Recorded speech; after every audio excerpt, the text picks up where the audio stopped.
Hello students, today we are going to learn about the pawn storm attack. It's a strategy that you use when you are in the opposite side castling situation. If your opponent has castle on the king side and your king is on the queen side, so both the kings are on the opposite side. And in this situation, you start pushing the pawns and try to create weakness around the opponent's king. This strategy is known as the pawn storm attack because you are attacking the opponent's king using your pawns. Let's look at an example. In the game, white started with e4, black played Sicilian defense, knight f3, d6, d4, c cross d4, knight cross d4, it's the open Sicilian, and black played a6. It is known as the Nassdorf variation of the Sicilian defense. Here white played bishop e3, e5, knight b3, bishop e6, queen d2. And with queen d2, white's intention is pretty clear. He wants to go short, he wants to go long side castling.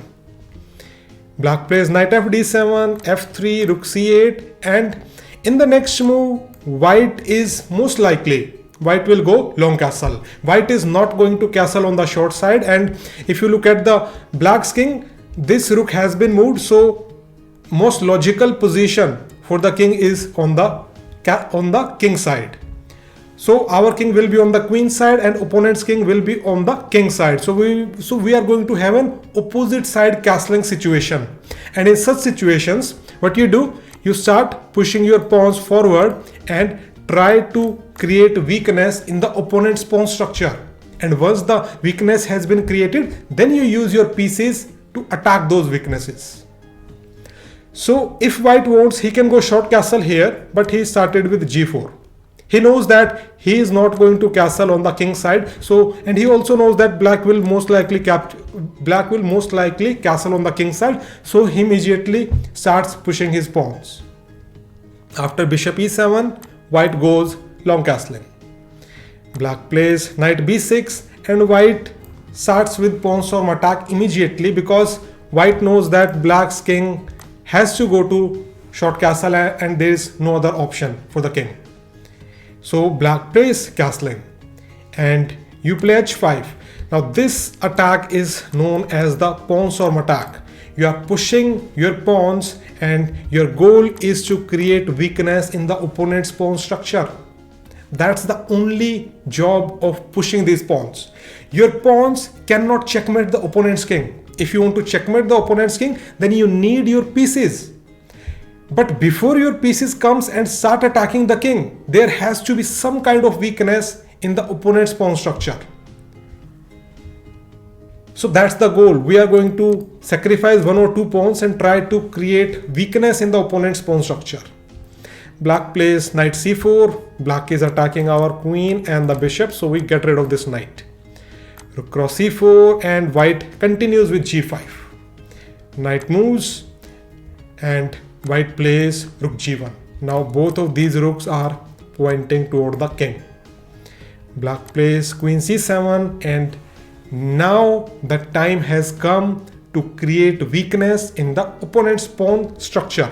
So white plays g6. If black plays h cross g6, then h cross g6 and you can see that rook is open. So white will play queen h2 and queen h8 checkmate. So black does not want to open the lines. So here black ignores the threat and black plays rook c8. Black's idea is that if white plays g cross h7, then he is not going to capture this pawn. He will play king h8. He will hide behind this pawn, and now look, this rook is no longer active. This rook is not open. This is black's idea.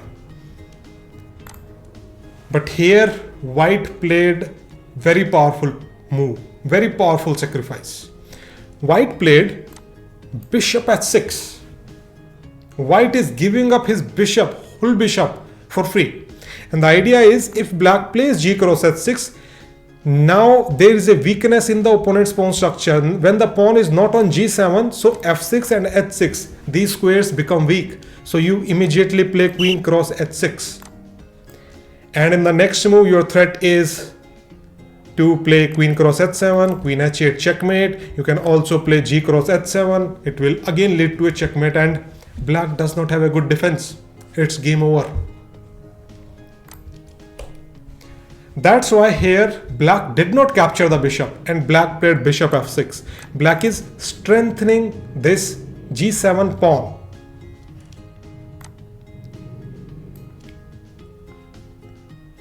And now white plays g cross h7 check. Now look, the rook is open. Black plays king cross h7 and this pawn is still defending the king. So white plays bishop cross g7 and gets rid of the pawn. Black plays bishop cross g7 and now the king is exposed. The pawn structure has gone. Now compare it with white's king. These three pawns are protecting the king. Earlier also there were three pawns on g7, h7, f7 and these pawns were protecting the king. Compare this position. There were three pawns here and king was sitting safely behind these three pawns. And after the pawn storm attack, we have this position. Now the king is exposed. King is vulnerable. And now we use our pieces to attack the king. We play h6 first. If bishop goes, he played bishop f6 in the game. But if he plays bishop h8, then white has a beautiful checkmate. You can play rook g7 check, h cross g7, king cross g7, queen g5 check. King is completely exposed. King f8, rook h8, checkmate. That's why black played bishop f6. And now white continues the attack with queen g2. And black does not have a good defense here. Let's say black plays rook cross e3. He tries to create weakness in our pawn structure, but we are not going to take this rook. We play queen g7 check, queen sacrifice, bishop cross g7, h cross g7 check, and king is forced to go to g8, and now we play rook h8, checkmate. This is how you successfully conduct a pawn storm attack. First, you start pushing the pawns and create weakness in the opponent's pawn structure. Then you take your pieces and attack that weakness. It's very simple but powerful strategy, and it works only when both the kings have castle on the opposite side. If the opponent's king is on the king side and your king is on the queen side, then this attack will work. Now in the upcoming videos, we are going to look at this idea in more detail. Let's go to the next video.